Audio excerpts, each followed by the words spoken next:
आज मैं क्लास 7 के फिर से टॉपिक लेके आया हूँ। वही लेसन है आप लोगों का first exercise the language of chemistry. इसके पहले भी आप लोगों को 5 वीडियोस मिल चुके होंगे जिसमें लैंग्वेज ऑफ केमिस्ट्री के बेसिक्स को मैंने आप लोगों के साथ डील किया होगा, है ना। तो आज फिर जो है इस लेसन में से कुछ जो बचे हुए टॉपिक्स हैं उनको आज मैं आप लोगों के साथ क्लियर कर देता हूँ, है ना। तो इसको आप लोग देख लें, समझ लें, उसके बाद मैं आपको फिर से इसके आगे बताने का प्रयास करूँगा, है ना। तो चलिए हम लोग देख लेते हैं इसी लेसन के कुछ टॉपिक्स को। जो टॉपिक्स है मैंने आपको फार्मूला ऑफ एलिमेंट तक शायद पढ़ा दिया था, है ना। ये यहाँ मैं आप लोग को एलिमेंट के सिंबल को पढ़ा दिया था। मैंने कल आप लोगों को बता दिया था कि मॉलिक्यूलर फार्मूला कैसे लिखा जाता है ना। और आप लोगों को कुछ सवाल भी दिया था, लेकिन कुछ ही सवाल मैंने दिया था। तो आज मैं सोच रहा हूँ कि उन सवालों को और आगे बढ़ा दिया जाए ताकि कि आप लोग होमवर्क में उसको बना कर रखें, है ना। तो चलिए आज मैं आप लोगों को दे देता हूँ कुछ सवाल फिर से, है ना। तो चलिए फिर से मैं होमवर्क पहले ही आपको आज दे देता हूँ कि write down the molecular formula, write down the molecular formula of the following compounds। आपको कल भी मैंने इसके बारे में दिया था, है ना। तो आज भी मैं होमवर्क में आज इसी को दे रहा हूँ आप लोगों को। कुछ होमवर्क है जो आप लोग पहले बनाइए, है ना, उसके बाद आप लोगों को आगे बताया जाएगा। तो चलिए पहला नंबर से मैं शुरू कर देता हूँ। आप लोग इस वीडियो को अच्छे तरीके से देखिए, जो भी होमवर्क दिया जा रहा है उसको उतारिए, फिर मैं बीच में कुछ पढ़ाऊंगा और फिर मैं होमवर्क दूंगा कुछ ना कुछ। तो आपको यही काम करना है, बनाना है। तो पहला जो है वो है आपका सोडियम ऑक्साइड, दूसरा है आपका पोटेशियम ऑक्साइड, तीसरा जो आपका है वो है मैग्नीशियम ऑक्साइड, नेक्स्ट है आपका कैल्शियम ऑक्साइड, 5 नंबर पे आपका है जिंक ऑक्साइड, 6 नंबर पे आपका है कार्बन डाइऑक्साइड, 7 नंबर पे जो सवाल है वो है कार्बन मोनोऑक्साइड, 8 नंबर पे जो सवाल है वो है सल्फर डाइऑक्साइड, 9 नंबर पे जो सवाल है वो है सल्फर ट्राइऑक्साइड, 10 नंबर पे जो सवाल है वो है आपका, फिर चलता हूं मैं आगे, सोडियम नाइट्रेट। इस वीडियो को आप लोग पूरा इसलिए देखेंगे काहे कि बहुत सारा इंपॉर्टेंट फार्मूला मैं आपको अभी लिखवाऊंगा भी, जिसको कि आप लोगों को याद रखना चाहिए, है ना। तो इसके लिए आप लोग अपनी कॉपी लेकर उसको अच्छे तरीके से उतारने का काम करेंगे, है ना, और उसको अपने फेयर कॉपी में करके याद करेंगे, है ना। चलिए अगला है ammonium nitrate,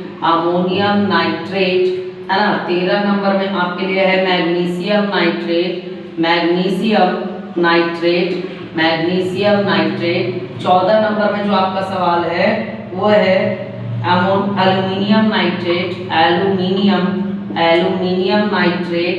aluminium nitrate, 15 number जो सवाल में है वो है सोडियम कार्बोनेट, 16 नंबर में आपका है पोटेशियम कार्बोनेट, है ना। तो इन सभी वीडियोस को आपको देखते रहना है, सवाल जो मैं आपको बोर्ड पे देते जा रहा हूँ उसको बनाते रहना है ना। और आज शाम तक ही आप लोगों को होमवर्क भेजना है। लेकिन एक बुरी बात आप लोगों के साथ है कि 7 क्लास के बच्चे होमवर्क को भेज नहीं रहे हैं, तो ये बहुत बुरी बात है। अगर विद्यालय खुलेगा और आपके कॉपी फेयर कॉपी में ये सारी चीज नहीं होंगे तो आप सजा के भागी होंगे, है ना, दंड के भागीदार बनेंगे। इसलिए आप लोगों को जैसे प्रतिदिन पढ़ाया जा रहा है आप लोग उसी तरीके से आप लोग इन सभी होमवर्क्स को प्रतिदिन करते जाइए ताकि कि आपको ज़्यादा परेशानी का सामना ना करना पड़े। बेसिक दूंगा आज फिर मैं, है ना, ज़्यादा मैं नहीं दूंगा। आपको भी लगेगा कि ज़्यादा होमवर्क है, नहीं, मैं थोड़ा दूंगा। ये रहा 20 होमवर्क आपका। क्या तो आपको मैं पहले बोर्ड की ओर से मैं हट जाता हूँ, आप लोग वीडियोस को पॉज कर लीजिए। वीडियो को पॉज करने के बाद आप इसको आसानी से अपनी कॉपी पे उतार लीजिए। कॉपी पे उतारने के बाद है ना। इसको कल मैंने बताया था कि मॉलिक्यूलर फार्मूला कैसे लिखा जाता है ना। आपको बेसिक रेडिकल और एसिडिक रेडिकल के वैलेंसी और सिंबल की मदद से इस फार्मूला को लिखा जाता है। तो आप लोग को ये काम करना है, आप लोग बोर्ड पे से उतार लीजिए। अब क्या है कि मैं आपको कुछ इंपॉर्टेंट फार्मूला है ना और उसका नाम दोनों मैं यहाँ पे लिखवा दे रहा हूँ। काम क्या होगा इसका कि अगर आप लोग याद रखेंगे तो यहाँ आपको बहुत ज़्यादा बेनिफिट होने वाला है। बहुत सारे ऐसे फॉर्मूला होते हैं कि जिसको हम लोगों को बहुत अच्छे से याद रखना होता है ना। और ये सारे के सारे चीज़ क्लास 7 में ही पढ़े जाते हैं। क्लास 7 में जो फर्स्ट एक्सरसाइज आपका दिया हुआ है द लैंग्वेज ऑफ केमिस्ट्री, इसको पढ़ना बहुत आवश्यक होता है। क्लास 7 में जो आप लोगों के लिए यही दिया हुआ है ये बहुत ज़्यादा क्या होता है, आवश्यक होता है। तो आज जो है मैं कुछ लिखने वाला हूँ है ना, सम इम्पॉर्टेंट कंपाउंड्स के मॉलिक्यूलर फार्मूला और उसके नेम को। तो मैं यहाँ लिख देता हूँ हेडिंग में कि name and molecular formula, name and molecular formula, name and molecular formula of some important compounds, of some important compounds, important compounds. ये जो वीडियो आप लोग 8 वाले भी छात्र देख लेंगे है ना, 7 वाले भी देख लेंगे। सबसे पहला जो है शुगर का जो मॉलिक्यूलर फार्मूला होता है वो होता है कार्बन 12, हाइड्रोजन 22, ऑक्सीजन 11। इसके बाद होता है ग्लूकोज है ना, नाम आप लोग सुने होंगे। ये होता है कार्बन 6, हाइड्रोजन 12 और ऑक्सीजन 6। इसके बाद है आपका यूरिया, जिसको खाद भी कहा जाता है, उसका जो छोड़ दिए, ये आप लोगों के लिए बहुत टफ हो जाएगा। इसके बाद जो है मैं आप लोगों को है ना आसान जो मुझे लगता है जो आप लोगों को जानना चाहिए मैं वो लिखवा देता हूँ है ना। इसके बाद आप लोग देख ले वाटर गैस का जो फॉर्मूला होता है वो होता है कार्बन मोनोऑक्साइड प्लस हाइड्रोजन 2 है ना। उसके बाद जो आपका है ब्लीचिंग पाउडर है ना, ब्लीचिंग पाउडर, इसके बारे में भी आप लोगों को जानना चाहिए। ब्लीचिंग पाउडर का जो होता है वो होता है कैल्शियम ऑक्सीजन क्लोरीन 2 है ना। इसके बाद है आप लोगों को प्लास्टर ऑफ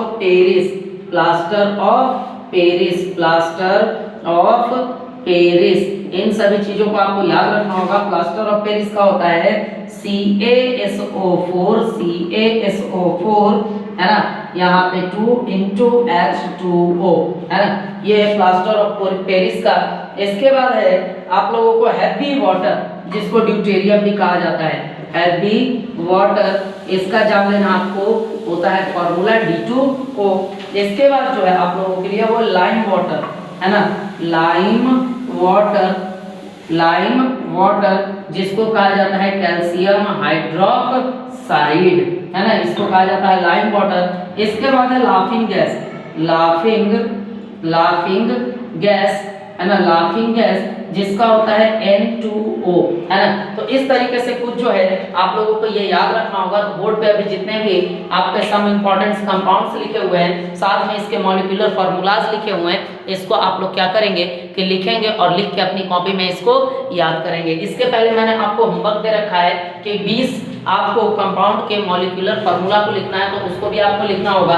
लिखने के दौरान आप वीडियो को पॉज कर लेंगे, वीडियो को पॉज करके जो भी होमवर्क मिल रहे हैं उसको लिखेंगे और आज शाम तक ही आप लोग होमवर्क को व्हाट्सएप पे भेजने का प्रयास भी करेंगे।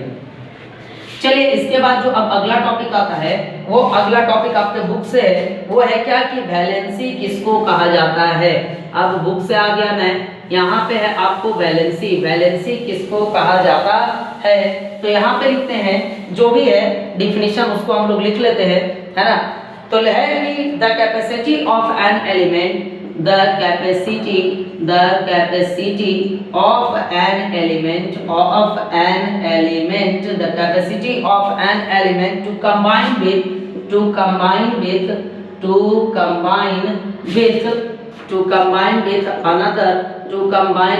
another elements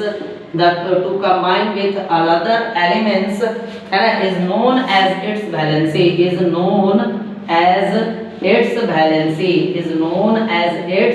valency, ये हुआ डिफिनीशन है ना। जैसे मैंने आप लोगों को कल बताया था, एग्जाम्पल के तौर पे देख लें है ना, हम लोग समझ लें सबसे पहले कि क्या होता है कि the valency of sodium, valency of sodium जिसको Na भी कहा जाता है इज व्हाट, देन A1। इसके बाद आपका क्या चाहिए कि वैलेंसी ऑफ क्लोरीन जिसको सिंबॉलिक फॉर्म पे Cl भी कहा जाता है इज 1। अब क्या होता है कि सोडियम का एक एटम क्लोरीन के एक एटम से करेगा रिएक्शन और बनाएगा क्या, सोडियम क्लोराइड, है ना। सोडियम क्या है तो Na है, क्लोराइड क्या है तो आपका Cl है। दोनों का वैलेंसी कितना होता है तो 1 होता है। सोडियम करेगा क्लोरीन के एटम से रिएक्शन और क्लोरीन करेगा सोडियम के एटम से रिएक्शन और बनाएगा क्या तो Na1Cl1, मतलब बनाएगा NaCl और बन गया क्या तो मेरा बन गया सोडियम क्लोराइड, बन क्या गया सोडियम क्लोराइड। आप लोगों को मेरी बात समझ में आ रही होगी, अच्छे से आवाज भी जा रही होगी। आप लोग वीडियो को पॉज करें, जो भी बोर्ड पे लिखा हुआ उसको लिख लें ताकि कि आपको इसमें क्या हो, बहुत अच्छे से हेल्प हो, बहुत अच्छे से आपको टॉपिक समझ में आए। तो ये सारी बातें हैं वैलेंसी के बारे में। लिखा हुआ है कि अगर एक एलिमेंट किसी दूसरे एलिमेंट के साथ रिएक्शन करेगा तो उसके वैलेंसी से रिएक्शन करेगा। मतलब कहने का मतलब ये हुआ है ना कि द कंबाइनिंग कैपेसिटी, है ना, जुड़ने की क्षमता जो एलिमेंट की होती है किसी दूसरे एलिमेंट के साथ, इसी को कहा जाता है valency. The combining capacity of an element to another element that is called its valency. जैसे सोडियम की जो कंबाइनिंग कैपेसिटी है वो है वन एटम की, क्लोरीन की जो कैपेसिटी है वो भी है वन एटम की। तो इन दोनों का वैलेंसी भी क्या है 1 है ना। जैसे में देख लें ऑक्सीजन का वैलेंसी कितना होता है 2 होता है। तो याद रखेंगे अगर जिसकी वैलेंसी 1 होती है उसको कहा जाता है मोनोवैलेंट, जिसकी वैलेंसी 2 होती है उसको कहा जाता है डाईवैलेंट और जिसकी वैलेंसी 3 होती है उसको कहा जाता है ट्राईवैलेंट। तो आइए इन डिफिनेशंस को भी हम लोग लिख लेते हैं, है ना। मैं कोशिश करूंगा कि आपके बुक का एक भी टॉपिक छूटे नहीं, आपको एक एक टॉपिक समझ में आए, है ना। और अभी जो जूनियर क्लासेस में आप हैं 7th क्लास में, ऐसे ये सारी चीज आपको 9th क्लास में अच्छे से समझ में आएगा। लेकिन अभी सिर्फ इंफॉर्मेशन ले लेना है, तो इंफॉर्मेशन ले लीजिए, है ना। अगला है मोनोवैलेंट। लिखते हैं the elements whose valency is 1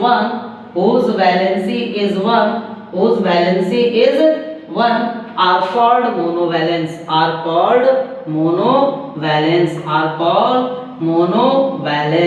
For example जैसे में आपका हाइड्रोजन, इसके बाद आपका क्लोरीन आयोडीन,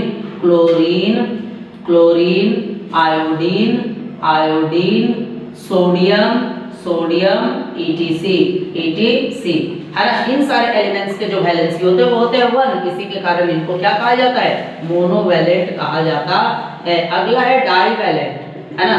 फिर लिखता हूं मैं the elements whose valency is 2, है ना, are called divalent।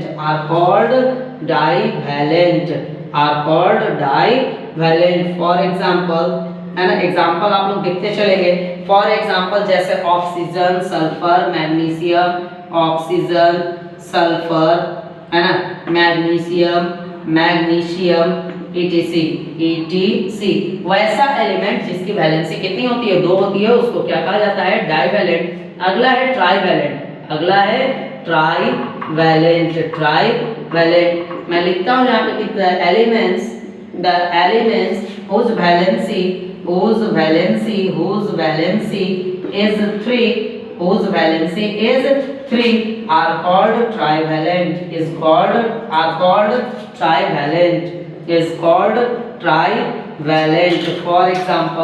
For example जैसे हो गया नाइट्रोजन, एल्यूमिनियम, है ना, नाइट्रोजन, एल्यूमिनियम etc। अब मैं बोर्ड पे से हट जा रहा हूँ, फिर से आप लोग क्या करें कि वीडियो को पॉज करें, जो भी बोर्ड पे लिखा हुआ उसको अपने कॉपी पे लिखें और होमवर्क के तौर पे आपको इसको बनाकर लाना होगा। तो आप लोग फिर से देखिए क्या है, मैंने लिखा है मोनोवैलेंस। सबसे पहले फिर से मैं वैलेंसी समझा देता हूँ, है ना। एलिमेंट्स की कंबाइनिंग कैपेसिटी को ही कहा जाता है वैलेंसी। एलिमेंट्स की कंबाइनिंग कैपेसिटी को क्या कहा जाता है, तो कहा जाता है वैलेंसी, है ना। यहाँ पे लिखा हुआ है वैलेंसी का 3 टाइप लिखा हुआ है ना। ऐसे टेट्रा वैलेंट भी होता है, 4 वैलेंसी वाले भी, लेकिन यहाँ पे लिखा हुआ 3 ही। पहले है मोनोवैलेंट। मोनोवैलेंट किसको कहा जाता है, तो वैसे एलिमेंट्स को मोनोवैलेंट कहा जाता है जिसकी वैलेंसी कितनी होती है, तो 1 होती है, इसको कहा जाता है मोनोवैलेंट, है ना। जैसे में है हाइड्रोजन, क्लोरीन, आयोडीन, सोडियम, इन सबों की वैलेंसी कितनी होती है, तो होती है 1। तो इनको क्या कहा जाता है, कहा जाता है मोनोवैलेंट। अगला है डाइवैलेंट, है ना। वैसे एलिमेंट्स जिसकी वैलेंसी कितनी होती है, तो वैसे एलिमेंट्स जिसकी वैलेंसी 2 होती है उसको कहा जाता है डाइवैलेंट। जैसे ऑक्सीजन है, सल्फर है, मैग्नीशियम है, ये है। अगला है ट्राइवैलेंट। ट्राइवैलेंट किसको कहा जाता है, तो वैसा एलिमेंट्स जिसकी वैलेंसी 3 होती है उसको कहा जाता है ट्राइवैलेंस। मतलब वैसे एलिमेंट जिसकी वैलेंसी कितनी होती है, 3 होती है, उसको क्या कहा जाता है, तो उसको कहा जाता है ट्राइवैलेंट। जैसे एग्जाम्पल में नाइट्रोजन है, एल्यूमिनियम है ना। तो इन सभी का वैलेंसी कितना होता है, 3 होता है, तो इसको क्या कहा जाता है, कहा जाता है ट्राइवैलेंट। तो यहाँ तक आप लोगों को समझ में आ रहा होगा, आप लोग बोर्ड पे से उतार भी रहे होंगे, मैं उम्मीद करता हूँ। अब मैं क्या करता हूँ, इसके बाद और भी बहुत सारी चीज़ें जो आपके बुक में है ना, उन सभी को मैं जल्दी जल्दी क्लियर करने का कोशिश करता हूँ। और आप लोगों के लिए एक नोटिस है मेरे पास कि कल का वीडियो आप लोग जरूर देखेंगे, जिसमें कि आप लोगों के लिए क्वेश्चन आंसर भी होगा, है ना। तो ये है बात। चलिए अब बात मैं कर लेता हूँ केमिकल रिएक्शन की, है ना। केमिकल रिएक्शन की 3 बातें मुझे करना है। सबसे पहले मैं कर लेता हूँ केमिकल रिएक्शन की, है ना। तो केमिकल रिएक्शन क्या होता है, तो केमिकल रिएक्शन एक प्रोसेस होता है। केमिकल रिएक्शन क्या होता है, प्रोसेस होता है, और इस प्रोसेस के तहत केमिकल चेंज को रिप्रेजेंट किया जाता है। तो यहाँ पे मैं लिख लेता हूँ डिफिनीशन कि chemical reaction is a process, chemical reaction is a process in which new substances are formed, new substances are formed having new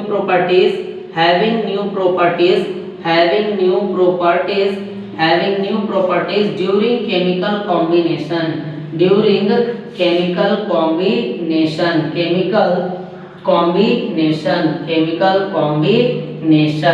है ना। Chemical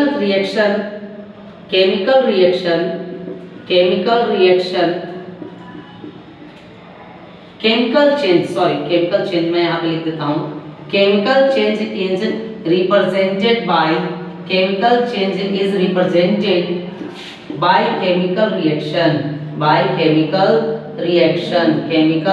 reaction. अब एग्जांपल मैं यहाँ पे समझा देता हूँ, है ना।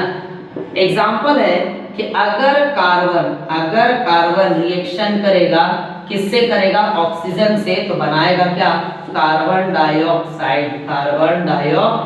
अब देखिए कार्बन जब ऑक्सीजन से रिएक्शन करेगा तो बनाएगा क्या, कार्बन डाइऑक्साइड, है ना। कार्बन करेगा ऑक्सीजन से रिएक्शन और बनाएगा क्या, कार्बन डाइऑक्साइड। तो ये एक प्रकार का केमिकल चेंज है क्या, कि कार्बन रिएक्शन करेगा ऑक्सीजन से तो बनाएगा क्या, कार्बन डाइऑक्साइड। तो इसी को रिप्रेजेंट करने के लिए हम लोग इस्तेमाल किसका करते हैं, केमिकल रिएक्शन का, है ना। बोर्ड पे आप लोग दिखाई दे रहा होगा, नोट में आप लोग लिख ले कि केमिकल रिएक्शन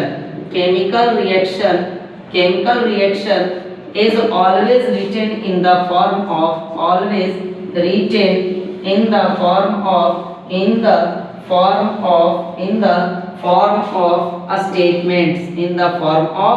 statements, या फिर इसी को हम लिख सकते हैं क्या, वर्ड्स, है ना। मैं बोर्ड पर से एक बार फिर से हट जा रहा हूँ, आप लोग बोर्ड पर देखें, है ना। और बोर्ड पे देख के आप लोग इसको उतारने का प्रयास करेंगे अपने अपने कॉपी पे, है ना।